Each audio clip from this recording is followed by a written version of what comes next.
some friends of ours invited us for a day sail on San Francisco Bay.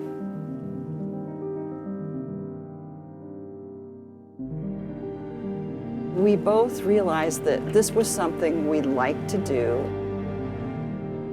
And so I went back to the yacht brokers that I knew who had purchased all my boats from, and they had a picture of a small fleet of classic racing yachts on the wall. And I pointed to that and said, we want a boat like that. It was 2010, which was the bottom of the market, so we had our pick of just an extraordinary range of beautiful old boats to look at. And the next thing we knew, we were flying to Newport to look at half a dozen boats. But frankly, after we saw Dorade, we were just going through the motions. We had already made our decision. It was several weeks before we could even come back to Newport to go for a sail aboard her. And it was really only at that point that we realized that Dorade was not a boat that we were going to take back to San Francisco Bay and sail the two of us alone. So we had failed in that mission altogether. Instead, what we realized was that she's not even really meant for coastal racing.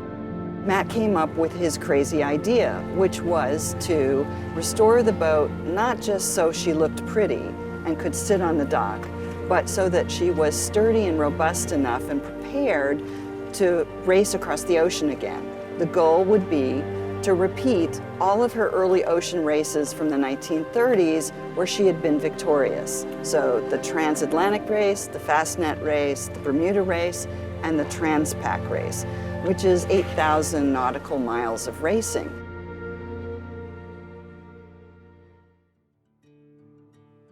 But we did embark on a 13-month restoration. And then in the winter of 2012, we took her down to the Caribbean and did a series of regattas down there that were sea trials for the boat. Well, we won. But winning has a lot to do with having a good boat, having a good crew, and having a lot of luck. And we were fortunate enough that we had all three. But we had a crew member on board who's also a rider who wrote a blog, and the blog became very popular. And it was simply, sailing Dorade is like dating Marilyn Monroe. And that was because when we were on the race course, all these other boats, the crew would be all on the rail taking pictures of Dorade. What it taught us was that everybody else is out there to win too. And we really needed to redouble our efforts, or at least beat the performance of Dorade from back in the 30s. So we were kind of competing against the boat itself from the 1930s. Matt sat down with some of the smartest people in modern racing, including Stan Honey, who basically owns the TransPac race, and talked to them about what they thought it would take for this boat to actually win. And what that meant is that we needed to transition to a crew that was primarily professional, and that's what Matt did. Going out on long ocean races was just too serious a business. We had to build a crew that was a team, just like any other winning team, nurturing that crew and training together so that we could perform well. I think Matt has a real skill for bringing people together, keeping them going past all kinds of obstacles, and boy, have there been lots of them, and never giving up. I think most people would have given up long before he ever got out on the race course with this boat.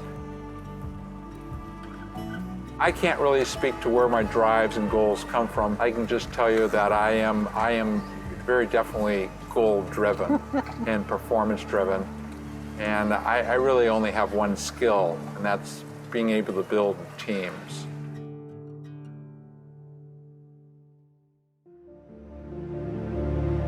Dorade was designed in 1929 by Olin Stephens, launched the following spring. The construction was supervised by his younger brother, Rod, And they actually were staked the money by their parents and grandparents because, as you know, the Great Depression, they sailed to Bermuda in 1930. They came in first overall as amateur crew to finish, but they learned a lot of things in that race.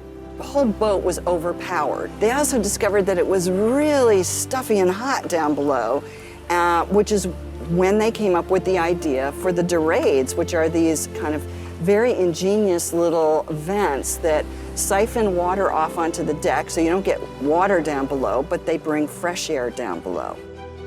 They entered the Transatlantic race, one of the most serious competitions of the era.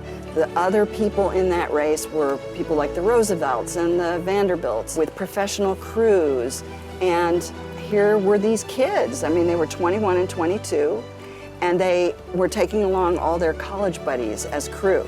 Olin and Rod wowed the entire yachting world with their accomplishment winning the 1931 Transatlantic race, and the orders started to pour in. So it was the start of this incredible history.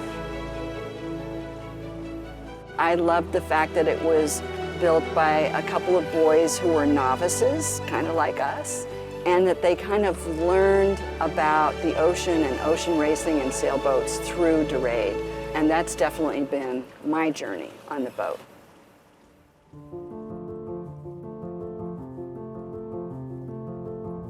This award is really an endorsement of what an entire community is doing to bring back these wonderful vessels, whether it's graduates of the International Yacht Restoration School who are being trained in sort of traditional practices.